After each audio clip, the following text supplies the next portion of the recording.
Welcome back to our Magnum AVL how-to video. In this video, we're going to learn about alerts. So when you log into your screen, you go to the top and you'll see a column that states alerts. And then to the left, you'll see a long list over here, which we'll go over. So the recipients are the people that you would like to get alerts. If you have a mechanic, a manager, or a fleet manager, you could set these alerts up so they can get all of the alerts on the left over here sent to them. So to set up a recipient, you would hit the plus button, which you would do for every alert to set them up. You would put the name of the person and every alert that you would like to have them sent to their email or text message. You can also have certain groups. So it looks like we have sales, we have service here. You can choose a specific group, or you can leave it as all groups. And you could even single out a vehicle if that's what you need. You would just put their email in here. They would get an email to confirm this. And you can also do a text message as well. You put the cell number in here and the carrier. To edit an alert, you would click on the alert here, hit the pencil button, and this applies for any alert here on the left as well. You can select or deselect certain alerts if you'd wish to stop getting those. And you can also delete alerts. So you would still click on the box, hit the trash can, and this would delete the alert from your system.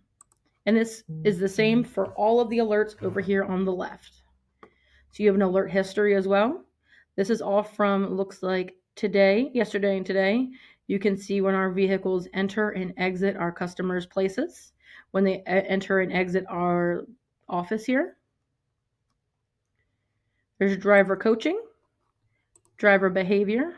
So these two will help your drivers become better drivers. If you have a driver who's known to speed or known to idle too much or stop frequently when they're not supposed to, you can coach them and teach them how to stop doing that here. You have incident alerts you can set up. So if your vehicle gets into, let's say, harsh braking, you could put that in here. You would put the name of the truck or person. You can single out the vehicle or group and the period. So if an incident occurs within 10 minutes or lasts for 10 minutes, then you would get an alert here. We also have stop alerts. So if your trucks are on the road nonstop all day and they're not really supposed to be stopping for a long period of time, this is where you would set up your stop alerts. So as always, you hit that plus button, put the name. You could put any specific name or just put stop alert. And then if your trucks are not supposed to be stopped for more than 10 minutes, this is when you're going to get that alert. So right now it just pops up by default as 10, but you could put it as 5, 15, 20, or any time period that's applicable to you. Hit save changes. So we have a stop for 10 minutes. Here I lined up. Speed alerts. So we have quite a few speed alerts. In order to create a new speed alert, you would hit the plus button, name, the vehicle or the group, or you can just leave it as is. And you can give the speed limit, a certain speed limit to that specific vehicle. This says 50, which is kind of low in our area, especially for like Route 1, which is 65. But you could also change it to any specific, miles per hour that you would want. And you can also do relative to the speed limit. So this will go for any local speed limit where the truck is actually traveling through. You would click on this and then you could give it a limit. So you could put either like 10 miles an hour over the speed limit's okay. If they go over that, then you get a text message or an email. So that's the speed alerts. Landmarks are a pretty cool tool to have as well. So as you see, we have 86 alerts, 86 landmarks set up. So this is a couple of our customers. We have Bay Health, Bob Willie, but these are where our guys frequent. So in order to add a landmark, you would hit the plus button. We're going to use Magnum as the example. We're going to put our address in.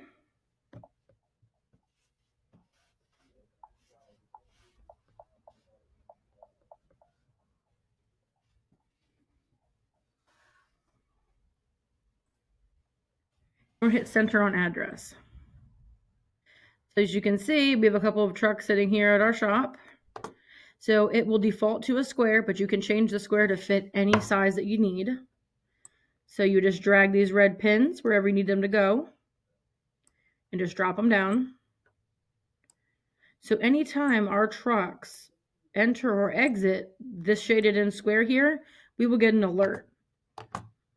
So you would click on if you want an alert for enter and exiting or one of the other. I'm going to go ahead and save that. Idle alerts. So this is for you guys if you have trucks that like to sit and idle for too long while they're on their lunch break or just doing things not supposed to be doing. This is where you would set up your idling. So it looks like we have a 15-minute idle period. So this means that if the truck idles for more than 15 minutes, we'll get an alert for that. We also have input alerts. This is handy for people who own septic businesses. This is for when the truck pump comes on and off. We don't have any septic trucks, but this is how we show what it looks like here. We have low battery alerts. So our low battery alert is set up for if it drops below 11.5 volts, we'll get a message stating that our battery has went dead in one of the vehicles. We also have a maintenance calendar for our vehicles. So it looks like for every 3,000 miles, we get an alert stating, hey, the oil needs to be changed. In order to start this, you would hit the plus button like always, put the name of the vehicle. You can put the vehicle type right here, whichever you select. You can put distance by miles, engine hours, or calendar months. And the start would be the current odometer as it reads currently. So you could put the odometer, the most recent odometer reading that you have in here, and put the interval. So you could put 3,000, 10,000, however many miles you think that the vehicle needs is where you'd put your interval at. So at 3,000 miles, it'll trip and say, hey, this vehicle needs a maintenance. A little further down, after hours. So we have ours set on this. So our business runs typically in the fall and winter. In the spring, we run from 8 to 5, but in the summer, we run from 7:30 to 4:30. So it looks like right here, it has it set on Saturday for 24 hours and Sunday for 19 hours. And then from the weekdays, it's 6 p.m. until the following morning. So if our vehicles were to start for any reason during this time frame here, we would get an alert saying after hours. If you have a vehicle that you think may be stolen or you want to prevent that, you can put this on here. Or if you have a piece of equipment that you don't want to have stolen and you want an alert when it's moved after hours, that's when you will set it up right here. Communications alerts. So this is for the GPS. As we all know, the GPS runs off cell signal. So if we have it set up, if our GPS loses cell signal for more than 5 hours, we'll get an alert. We have a GPS alert. So if the GPS goes off for more than an hour, we get an alert. We have a fuel stop alert if you'd like that. We also have a check engine. This only applies if you have a plug-and-play device. Wired devices will not check this, but if you have a 195, which is a plug-and-play, you will get a check engine alert. Now, in order to get these alerts sent to you with the like this, you will have to have the alerts on the left made.